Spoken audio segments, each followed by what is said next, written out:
Moi, c'est Franck Kemkengnoa, je suis camerounais et c'est depuis tout petit que je m'intéresse à l'art. Je parle principalement de la fusion entre les cultures, principalement la culture occidentale, celle de l'Europe, celle qui s'ouvre à moi, par le biais principalement de l'immigration, parce que je suis un étranger, et la culture traditionnelle africaine, principalement celle des Bamileke du Cameroun. Donc j'essaie de créer une fusion entre ces deux cultures-là. La culture traditionnelle en Afrique et principalement chez les Bamileke du Cameroun, la tradition est fortement liée elle pratiquement se rapproche aux croyances. Une scène par exemple qui se déroule dans la forêt sacrée, qui est un lieu comme le dit son nom, sacré. Je vais la représenter dans la cathédrale, qui est également un lieu sacré aussi, où se déroulent pas mal de choses aussi. Donc je vais vraiment essayer comme ça dans mes œuvres de créer une fusion.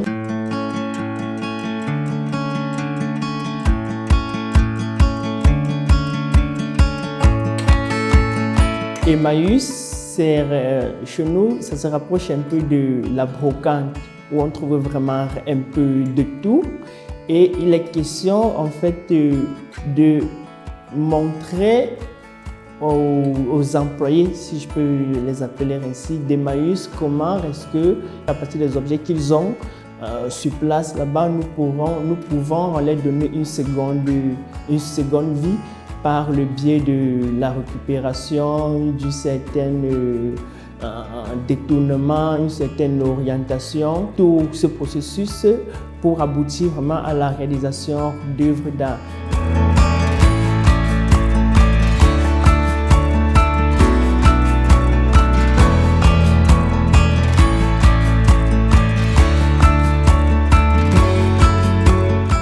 Je vais utiliser plusieurs moyens d'expression tels que la peinture, sur toile ou sur tapis, la sculpture, la performance et l'installation également.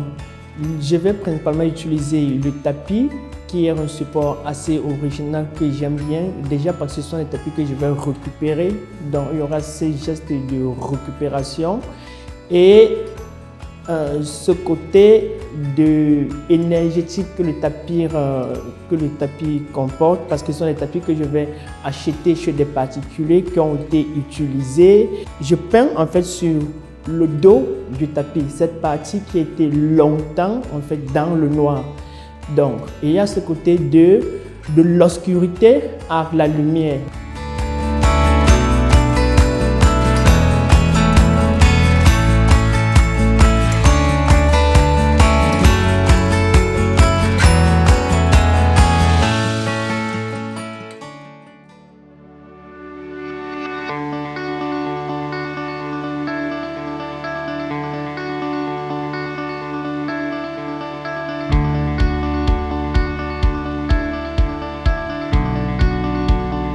Je m'appelle Marc Chiranton, je suis artiste plasticien, on pourrait dire plutôt sculpteur, mais dans le cas présent, je présente de la vidéo et de la photographie. Au départ, c'est la vidéo que je présente, qui a été sélectionnée pour l'exposition Le Parcours dans la ville d'Amiens.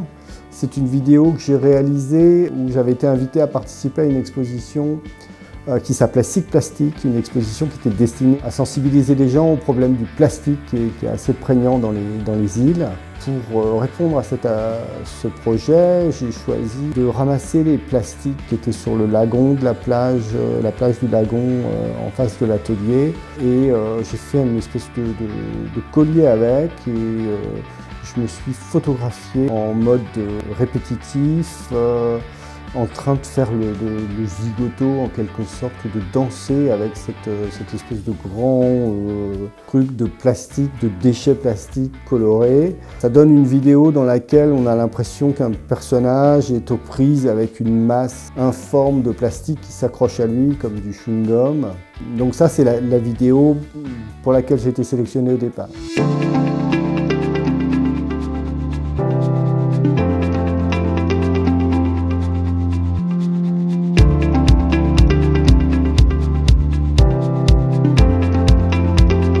La Là-dessus, le NINFEA a choisi un travail que j'ai réalisé 10 ans plus tôt, un travail de photographie qui est en fait très en lien avec cette vidéo. C'est un travail de photomontage dans lequel je mélange des autoportraits en noir et blanc à des sculptures que j'ai réalisées avec des objets découpés, des objets de rebut, avec lesquels j'ai représenté des crânes c'était des installations de sculptures suspendues. Et j'ai mélangé ces sculptures à mon propre visage. Donc c'est un travail tout à fait autobiographique, sachant que je suis d'une famille de photographes, grand-père, père, même un frère qui est photographe encore aujourd'hui. Dans le cas présent, j'ai demandé à un photographe professionnel de faire les photos, des portraits, des portraits de moi en noir et blanc, grimaçant, en faisant les trucs comme ça, et puis de me faire des photos couleurs de mes sculptures. C'est moi qui ai fait le mélange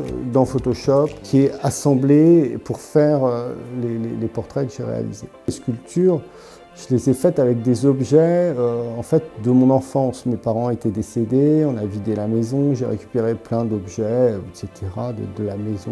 Et en fait, au lieu de les jeter, j'ai tout découpé, enfin j'ai découpé plein de trucs et puis j'ai fait ces sculptures avec, j'ai dû faire une centaine de sculptures comme ça avec tous ces objets. Ça reste quand même des objets de rebut. Ce qui m'intéresse derrière l'objet, c'est un peu l'étape ultime. Je me suis aperçu que les objets que je faisais rentrer dans toutes ces sculptures, c'était des objets qui avaient un vécu. C'est ça qui m'intéressait. Ils avaient un passé mais pas d'avenir. Et c'est un petit peu ce qui m'intéresse quand je travaille avec les objets en général.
Va te remettre au boulot, et plus vite que ça, remets-toi au travail.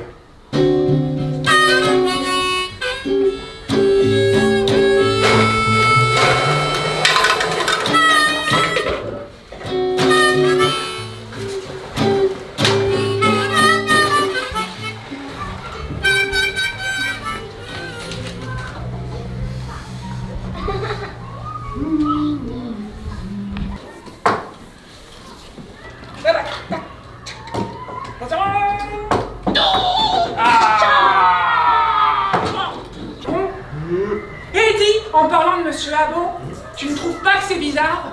Il n'est même pas venu me gronder une seule fois ce matin.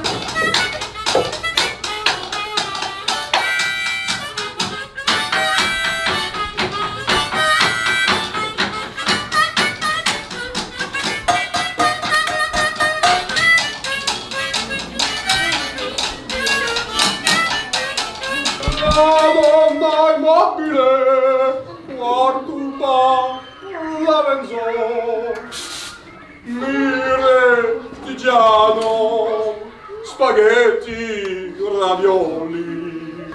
Excuse-moi de t'avoir fait peur, c'est Monsieur Abon qui m'avait dit que je étais un monstre, un être terrible, qui terrassait toute la contrée. Waouh. Ce Monsieur Abon, cet homme est un véritable sac de bidouilles crasseuses. Ouais, comme toi, j'ai bien souvent peur de la différence. Toulou, Tilou, Toulou, Toulou, Tilou. Et maintenant, des mots. Camembert, bigoudi et girouette.